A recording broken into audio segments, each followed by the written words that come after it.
Окей,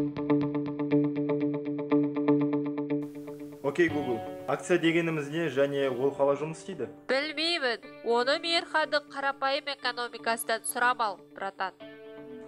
Жақсы, Серік, түсіндіріп берем. Бізді интернет арқылы көріп отырған баршаға сәлем, ал қалғандарға айтарым, сабыр етіңіздер.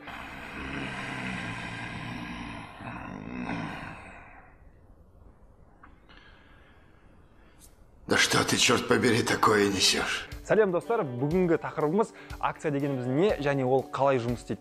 Акция дегеніміз бизнестегі табыстың белгілі бір мөлшерін алып отыруға мүмкіндік беретін құнды қағаз. Мысал үшін, сізде 5% акция болатын болса, онда сіз табыстың 5%-ын алып отырасыз. Акциядан түсетін табысты дивиденд деп атайды. Дивиденд пен акция Алматының ауа райы сияқты өте құбылмалы, бірде өсіп кетеді, бірде түсіп кетеді. Акциялар қалай жұмыс істейді? Мысал үшін, мен Мейірхан Company Ltd деген компания ашпақшымын.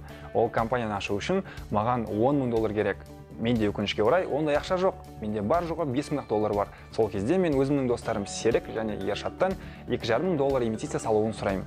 Серік $2,500, Ершат $2,500 ақша салғаннан кейін, бұлар менің компаниямның акционері атанады. Бұларға акционер ретінде сертификат беремін. Бір жылдан кейін біздің табысымыз 2 есеге ұлғаяды. Сол кезде бұлардың акциясы да 2 есе ұлғайып, бұлар бай атанады. Жалпы акция осылай жұмыс істейді. Акция туралы басқа да сұрақтарды JeTkün.kz сайтынан оқи аласыздар. Достар, бүгінгі видеомыз осымен тәмам. Естеріңізде болсын, 100 досың болғанша 100% акцияңыз болсын. Аман, сау болыңыздар.